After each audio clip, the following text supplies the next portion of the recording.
मैं थकता नहीं हूँ. यांच्या स्पॉटच्या मॅप प्रमाणे 68 प्लेस आहे, त्यापेक्षा आपल्या 70 ते 72 प्लेस झालेला आहे बघून. Hey dude, subscribe to my YouTube channel. नमस्कार, राम म्हणजे महाराष्ट्र मित्रांनो, मी घेऊन आलो एक नवीन व्हिडिओ. चौथा दिवस आहे हम्पी सिरीजचा. ब्लॉग पण चौथा आहे आपला. काल आपण बऱ्यापैकी स्पॉट कव्हर केलेले होते. आज थोडे स्पॉट बाकी, एकदम थोडे, कमीत कमी 4-5 स्पॉट बाकी आहे. तेवढे स्पॉट बघून आज आपल्याला निघायचं आहे सोलापूरला मुक्काम टाकायचा आज आपल्याला. आणि हा आपला पहिला स्पॉट आहे. याला सासिवे कालू गणपती पण म्हणले जाते. ही जी प्रतिमा बनवलेली गणपतीची, अखंड एका दगडात बनवलेली प्रतिमा आहे. आणि यात जर बारीकीने बघशाल ना, तर गणपतीच्या पोटाला साप बांधलेला आहे त्यांनी. तर त्याच्या मागे मायथॉलॉजी अशी आहे की गणपतीला खाद्यपदार्थ खूप आवडायचे, ते खूप जास्त खायचे. आणि काळानंतर असं आलं की त्यांचं पोट वाढतच गेलं आणि ते काही कमी होत नव्हतं. त्यावेळेस गणपतींनी साप धरून आपल्या पोटाला बांधून घेतलं होतं ते पोट थांबवण्यासाठी. आणि तेच ह्या प्रतिमेमध्ये कोरलेलं आहे.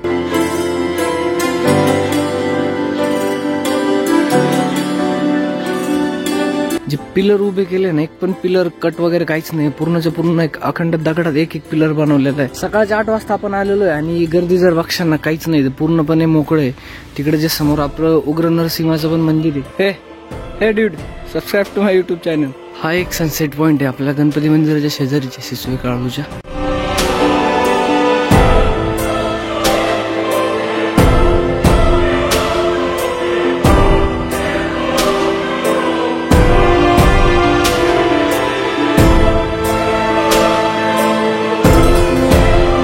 आपण आतापर्यंत जेवढे स्ट्रक्चर बघितले ते सगळे एकाच याच्यात होते, एका फ्लोअरचे होते.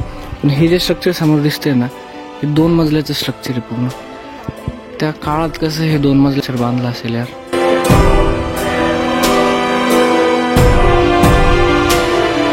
आणि याचे पण जे पिलर्स वापरलेले ते पूर्ण एकाच दगडापासून बनवलेले पिलर. जवळपास जेवढे पण मंदिराला पिलर्स वापरलेले आहे ना, त्यांनी सिंगल स्टोन मध्ये कोरलेले पिलर्स, जॉईन वगैरे काहीच नाही दिलेलं कशाला. आणि असे छोटे छोटे अजून भरपूर मंदिर आहे इकडे खाली.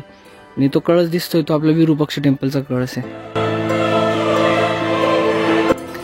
हे जे आहे कृष्ण मंदिर आहे. आणि कृष्ण मंदिराच्या एक्झॅक्ट समोर हा जो दिसतोय आपल्याला, हा कृष्ण बाजार आहे. म्हणजे त्या काळाची ही बाजारपेठ होती. हे जे साईडला लाईन मध्ये दिसतंय हे दुकानं होते, यात बाजारपेठ भरायची.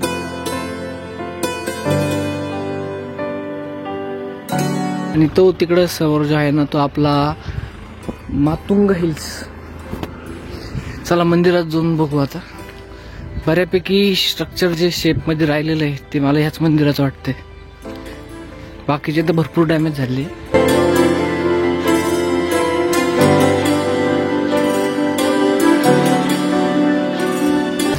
सकाळच्या 8 वाजता एक्सप्लोरिंग चालू करण्याचा फायदा म्हणजे आपण जिथं पण जातो ना, तिथं कोणीच नसतं, फक्त आपण असतो. दुनिया सगळी लेट उठते. आणि हम्पी मोर दॅन इनफ आहे. 2-2.5 दिवसात तुमचं पूर्ण हम्पी बघून होतं, जर तुम्ही सकाळी लवकर चालू केलं तर. Oh my God.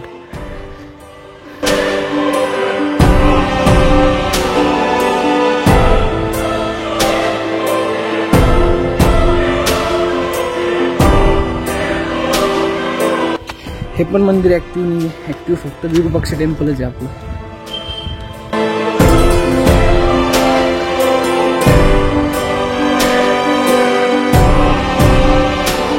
स्ट्रक्चरच्या बाबतीत जर म्हणशाल ना, तर सगळ्यात जास्त मला कृष्ण टेम्पल आवडलेलं आहे. कारण की सगळ्यात मोठं मंदिर आहे दिसायला पण. आणि जे ऍक्च्युअल दगडाचं कोरीव काम आहे ना, हे अजून इथं शिल्लक आहे. बऱ्यापैकी जे मंदिर आहे ते उद्ध्वस्त झाले, तर एवढं काहीच राहिलं नाही. हे पण ऍक्टिव्ह नाही आहे, पण याचं जे कोरीव काम आहे, ज्याची सौंदर्य आहे, ते अजून पण तसंच टिकून आहे. कृष्ण मंदिराच्या शेजारी आपलं उग्र नरसिंहाचं टेम्पल आहे. त्यासाठी त्यांनी अशी कमान केली होती त्यावेळेस.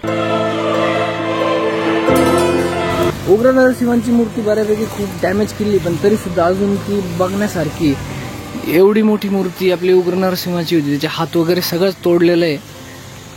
बट एक जो ढाचा असतो ना, तो अजून पण तसाच उभा आहे.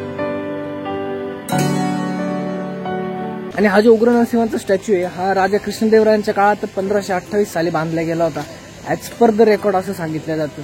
आणि हम्पीतली सगळ्यात उंच मूर्ती ही म्हणजे 6.7 मीटर उंची या मूर्तीची. आणि पूर्णपणे उग्र म्हणजे रागीट चेहरा बनवलेला आहे तिचा. उग्र नरसिंहाच्या स्टॅच्यूच्या शेजारीच आपल्याला एक शिवलिंग बघायला भेटतं, जे की एकाच दगडात बनवलेलं. असे बरेच इथं मॉन्युमेंट्स एकाच दगडात बनवलेले. आणि आतापर्यंत मी बघितलेल्या शिवलिंग मधलं हे सगळ्यात मोठं शिवलिंग आहे. आणि याचं वैशिष्ट्य असं आहे की ही जी पिंड आहे ही 365 दिवस म्हणजे वर्षभर पाण्यात असते. याच्यात जे पाणी आहे कधी कमी होत नाही, असंच असतं त्यात, असं तिथं सांगितलं गेलं आहे. आजच्या दिवसाचा चौथा स्पॉट मोनोलिथिक नंदी. एक शिला नंदी, एकाच दगडात बांधलेला पूर्णपणे नंदीची मूर्ती आहे आणि खूप जास्त मोठी आहे. जास्त कोरीव काम नाही, आपल्याला फक्त समोर जे ते तोंड बघायला भेटतं. आणि मागच्या साईडनी जर गेलं तर मागून थोडंफार त्यांनी एका साईडने पाय वगैरे केलेले आहे जे या साईडने आपल्याला दिसू शकतात. असं वाटतंय की ऑलरेडी हा दगड इथंच होता, त्याला फक्त त्यांनी कोरून थोडंफार मॉडिफिकेशन केलं असं आपल्याला वाटतं. एक्झॅक्ट मला माहित नाहीये. मोनोलिथिक नंदी एवढाच होता. आता आपल्याला पुढच्या टेम्पलकडे जायचं आहे, अच्युतराय टेम्पलकडे. आणि अच्युतराय टेम्पलकडे जाताना आपल्याला पूर्णपणे एक हॉलिवूड मूवीचा फील येतोय, जे की नार्निया वगैरे मूवी होते त्यांचे तसल्या टाईप. हे अशा पायऱ्या आणि असं गेट बनवलेलं अच्युतराय टेम्पलकडे जाण्यात. मोनोलिथिक नंदीपासून त्याची एंट्री आहे, त्याच्यानंतर खूप सगळं चालावं लागतंय. पण यार ही एंट्री बाहेर खरंच मला नार्निया मूवीचा फील येऊ राहील.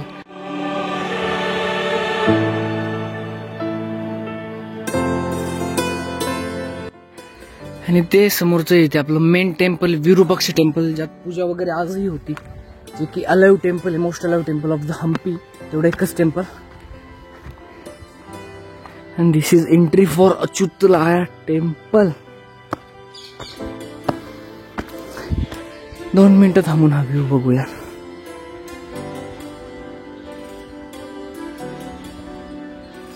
Let's go. 3 दिवसापासून आपण फिरतोय नुसतं पायी पायी. आता थोडं जरी चाललं तरी दम लागायला लागला, असे हाल झाली आपल्याला. आणि जर तुम्ही हम्पीत येत असाल ना तर मोस्ट विजिटचे सनराईज आणि सनसेटचे 2 स्पॉट. सनसेटसाठी तुम्ही इकडे वर येऊ शकता मातंग हिल्सकडे, आणि सनराईजसाठी अंजनेरीकडे जाऊ शकतात. याची चढाई सोपी आहे, अंजनेरीची थोडीशी हार्ड आहे. थोडी नाही, पायऱ्या वगैरे आहेत तिथं, 15-20 मिनिटं त्याला पण लागतात हायकिंगला. And this is the view from the top. हे आपलं अच्युतराय स्वामीचं टेम्पल आहे.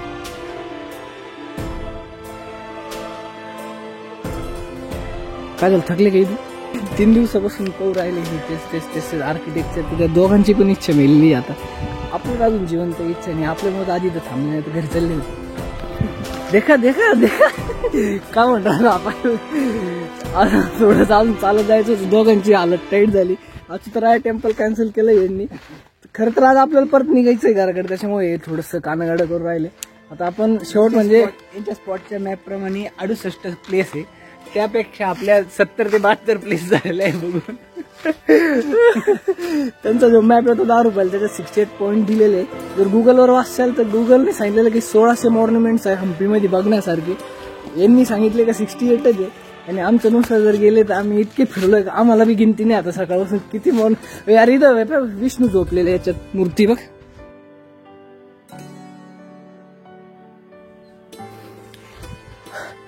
भारी मूर्ती होती. असे छोटे छोटे मॉन्युमेंट्स बघायला भेटतात पावलावर. शेवट आता विरूपाक्षाचं दर्शन घेऊ आणि मग कूच करू. थकता नाही हो.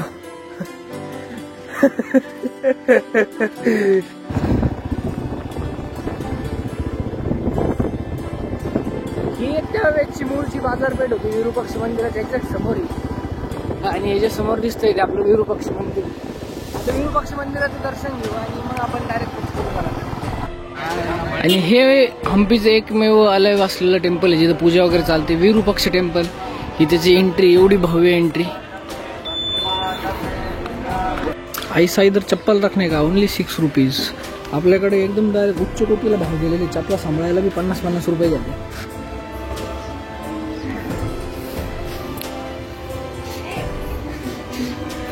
आखी ट्रिप चालू तेव्हापासून एकच सॉक्स झालेले, ते एवढे प्रेमानं काढून राहिला. अरे काय वाईट. पूर्ण 5 दिवस झाले एकच सॉक्स घालून राहिले भाऊ आपले. परवा रात्री आलो होतो त्यावेळेस खूप जास्त गर्दी होती. म्हणजे आपण रात्रीच्या टाइम आलो होतो 8-8:30च्या टायमाला. आज काहीच गर्दी नाही. तसं मंडे आज, त्या दिवशी सॅटर्डे होता. हे असं काही मंदिर आहे मधून. आणि याच मंदिरात लक्ष्मी नावाची एक हातीनी जी आपल्या डोक्यावर सून ठेवून आपल्याला आशीर्वाद देत असते. सकाळी असते ते अर्ली मॉर्निंग. आपण खूप जास्त लेट झालोय. आता 10 वाजता आलेलो आपण. सो ती हत्ती आता रेस्ट मोडवर. आता नाही देणार ती आशीर्वाद आपल्याला. आपलं जे हातीनी होती ती रेस्ट मोड मधून बाहेर आली, लोकांना आशीर्वाद देण्यासाठी परत आलेली आहे.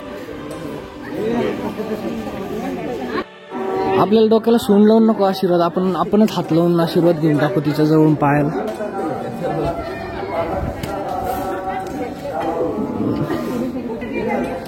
जय श्री गणपती नमः. मंदिराच्या गाभाऱ्यात तर कॅमेरा आलोच नाही, त्यामुळे शूटिंग नाही काढली. बाहेर आल्यावर आपल्या मंदिराच्या लेफ्ट साईडला हे एवढं मोठं आपलं कुंड बघायला भेटतं. पूर्ण हम्पीमध्ये असे खूप सगळे कुंड आहे. त्यात सगळ्यात भारी होता तो आपण काल बघितला काळा पाषाणचा, आणि हा एक साईजने सगळ्यात जास्त मोठा तर हाच आहे. तिकडे मंदिराची एंट्री आपली.